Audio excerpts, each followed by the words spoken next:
Hey friends, welcome back to the Light Channel. As I promised last week, I'm going to talk about God's law today. Let me ask you something. When did God's law actually begin? Was it at Mount Sinai when Moses brought down those famous tablets?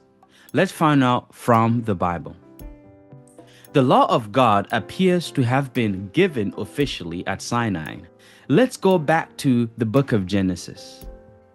Picture Genesis as the opening scene in a grand and historical movie. At first, everything is excellent and perfect, like the world's most beautiful and peaceful golden city.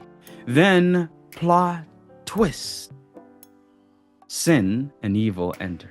People did whatever they wanted. At this point, there had not been any official declaration of law. But interestingly, before Exodus 19 and 20, people already knew right from wrong. You may ask, how is that even possible? It's possible because God's law has already been active since creation. How? Let's examine 5 of the 10 commandments, and in subsequent videos, we will cover the rest. Number 1, Cain and Abel's story. In Genesis chapter 4, we learn that Cain kills his brother Abel. When God confronts him, does Cain say, "Oh, I didn't know murder was wrong"? Cain only complained about his punishment.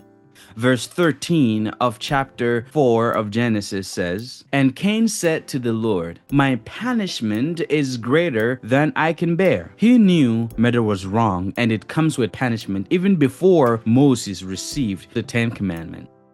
Think about it as a speed limit sign being taken down from a school zone road. Just because the sign is not posted means driving 120 miles per hour in a school zone is suddenly okay. The rule still exists. It is embedded in the common sense of the people. Number 2. According to Genesis chapter 12 and 20, Abraham told kings that his wife was his sister. And the response of both kings before Moses, before Sinai, showed they knew adultery was wrong. Genesis chapter 12 verse 18 and 19 says, "And Pharaoh called Abram and said, 'What is this you have done to me? Why did you not tell me that she was your wife? Why did you say she is my sister? I might have taken her as my wife. Now therefore, here is your wife. Take her and go your way.'" When we read Genesis chapter 20 verse 4 and 5, it also says, "But Abimelech had not come near her. And he said, 'Lord, will you slay a righteous nation also? Did he not say to me, she is my sister? And she even herself said, he is my brother. In the integrity of my heart and innocence of my hands, I have done this.'" How did they know adultery was wrong if God had not officially given the 7th commandment? Because it was already written on their heart. Number 3. Laban and Jacob's story. In Genesis chapter 31, Jacob was leaving with his wife to his home.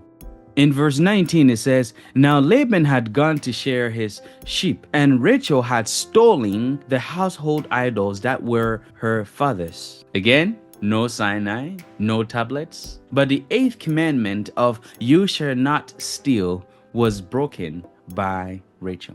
Number 4, Jacob returning to Bethel. God told him to go to Bethel to build an altar there. In preparation for this journey, let's hear what Jacob said. Genesis chapter 35 verse 2 says, "And Jacob said to his household and to all who were with him, 'Put away the foreign gods that are among you, purify yourselves and change your garments.'" How did he know, and why was it important to put away the idols when the Sinai experience had not yet come? Throughout his life, even before the 1st and 2nd commandments were carved, Jacob had learned that God is one and he alone deserves holy reverence and worship. Number 5, the Sabbath before Sinai. It gets even more interesting here. In Exodus chapter 16, before Sinai, God gives manna to the Israelites. For 6 days, they gathered food. But on the 7th day, nothing. God said, "No picking." Check the test out. Now it happened that some of the people went out on the seventh day to gather, but they found none.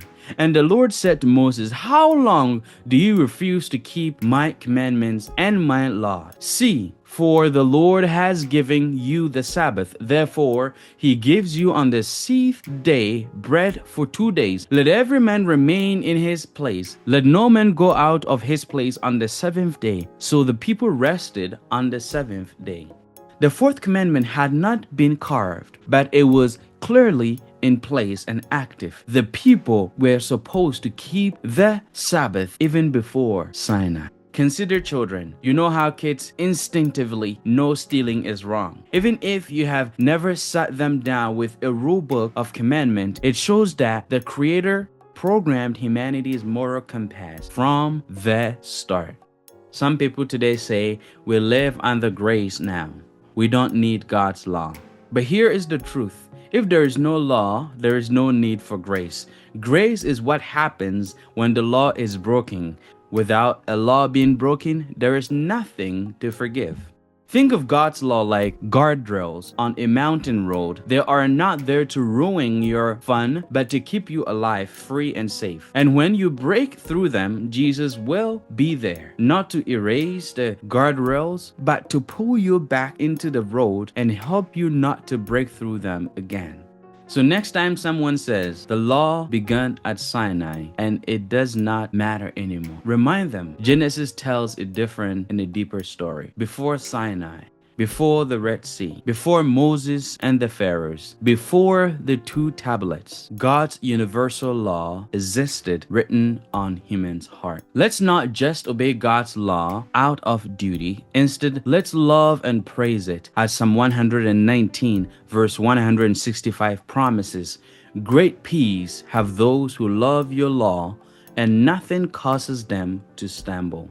Talking about the interconnected aspect of the purpose of the law in chapter 3 of his book, The Old Testament Law for Christians, Roy Ginn wrote, "Revealing God's character, specifying terms for accepting his covenant grace, teaching wisdom in response to fallen life, and guiding a model society that serves as a light to the nation." Remember that God's law has a purpose and it still needs to be kept. And we got it even before Sinai. The law is not a burden. It is a blessing.